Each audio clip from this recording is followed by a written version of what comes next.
Thanks very much, Felipe, and so wonderful to be with everybody today. Really excited to jump into some of the details of the DC solar market with you.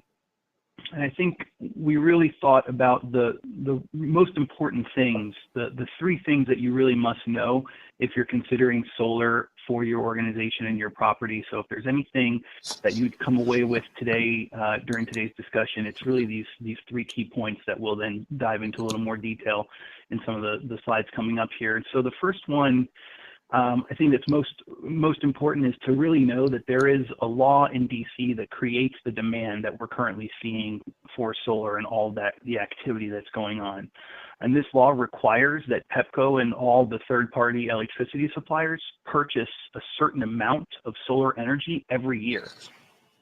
And that came into effect about a decade ago through some of the strong grassroots organizing that Felipe mentioned, organizations like DC Sun and others really driving for good, aggressive renewable energy targets.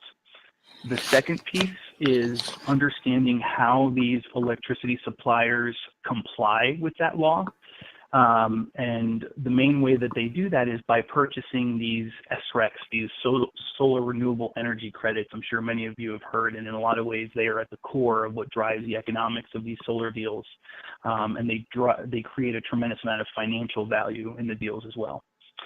And I think the third, and this is probably the most important, is understanding that you all have some of the most desirable assets that solar companies want, which are your rooftops, your parking lots, and your open spaces.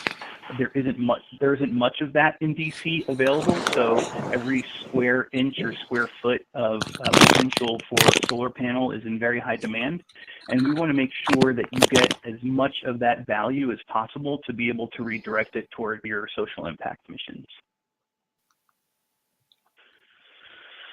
So just to dive a little bit more into these laws, there are really four key regulatory policies and laws that drive a majority of the DC solar market.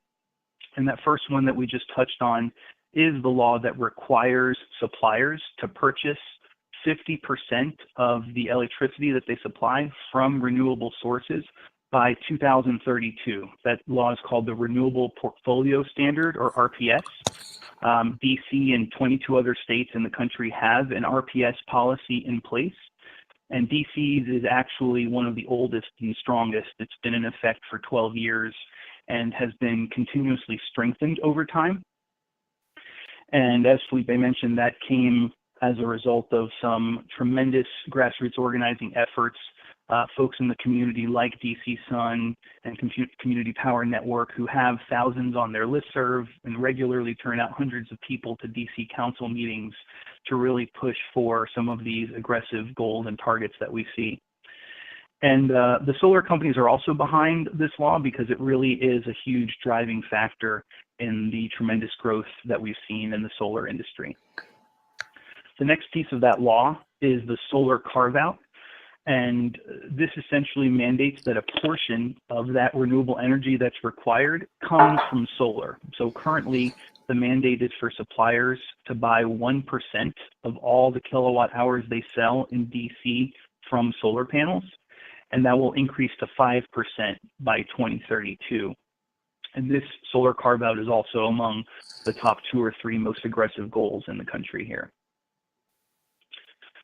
The next piece is the SRECs, the Solar Renewable Energy Certificates or credits, and this is really the way that the energy suppliers comply with that law that requires them to buy solar energy.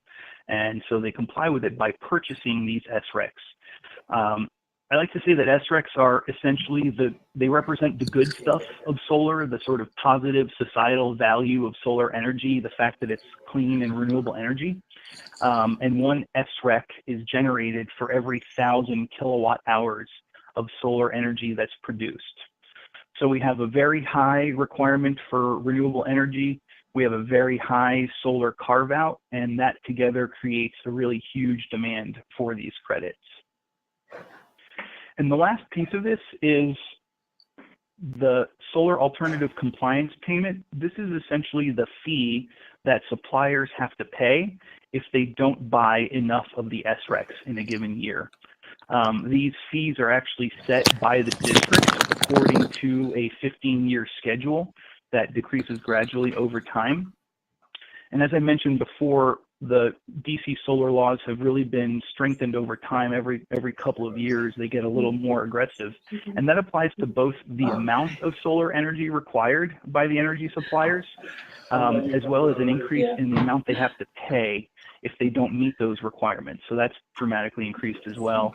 And we'll take a look here at just a little bit of the background on that. And you'll see this is an excerpt of that schedule. I mentioned that these payment fees are released at about a 15-year schedule with the amounts in every year. And so you'll see a comparison here on the left under where it says the old SACP and the sort of lower payments that we see.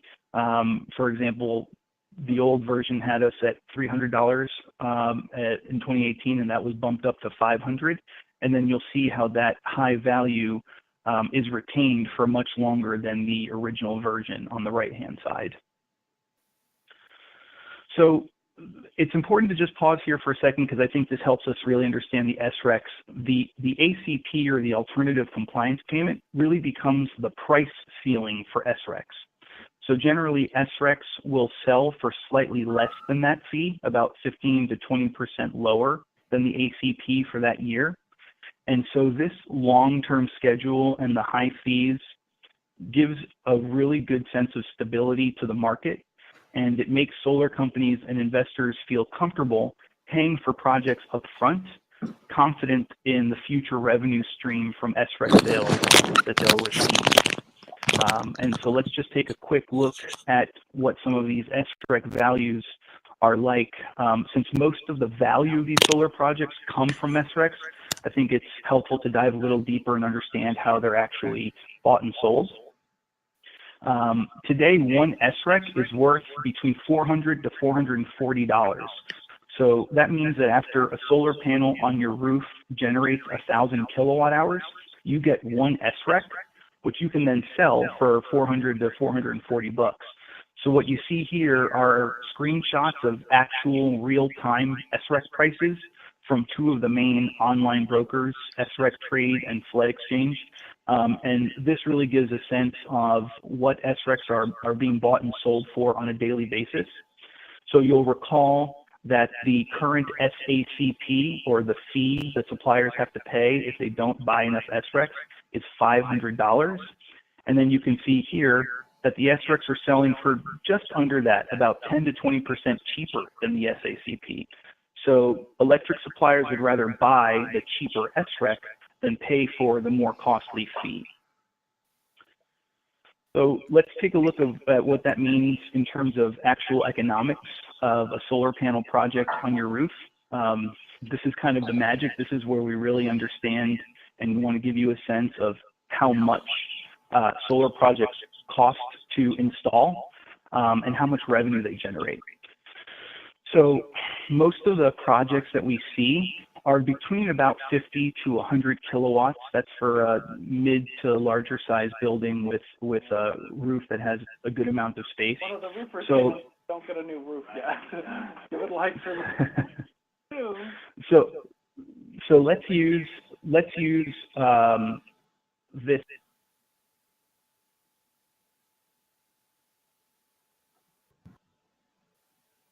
Let's use this 100 kW system as an example. So the 100 kW system costs about $280,000 to install. Broker thought other people were preparing off. What? And so that system will generate about 120,000 kilowatt hours of electricity per year, which also means that it'll generate about 120 SRECs per year. And so just remember that one SREC is generated for every 1,000 kilowatt hours. So on a 100 kW system, you get 120 SRECs. You multiply that by about $400 each, which is kind of a conservative price for what the SRECs are selling for. And you get $48,000 in the first year of SREC revenue when a solar panel system is installed on your roof. And that SREC revenue continues for the life of the solar panels. They'll continue for 2018, 2019, and so on, and then they decrease very gradually over time. So on a 100 kW system, the sort of estimated SREC revenue that will happen over 15 years is just about $600,000. And that's in addition to the value of the energy it produces, which is about another $215,000 or $216,000.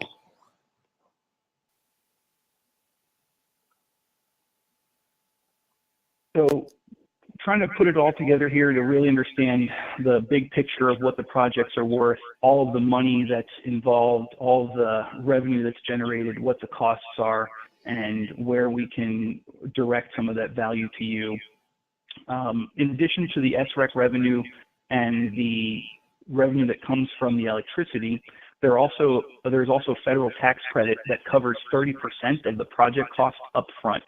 So you've got a federal tax credit for 30%, you've got the SREC revenue, and you've got the electricity itself that has its own financial value. When you add all of those together, there's more than $900,000 in value for a 100 kW project or a 100 kilowatt project that costs about $280,000 to install up front. So this is why solar companies or solar offers usually involve the solar company owning the system and selling the power back to you, because there's more than $600,000 to be gained by them as owners and the lenders and investors who finance these systems. So there's a ton of value, a ton of money, and a ton of revenue that's involved. And at CPA, what we're trying to do is help you understand where that money is going, and most importantly, make sure that you get a piece of that value in what is essentially the market economics of solar in DC.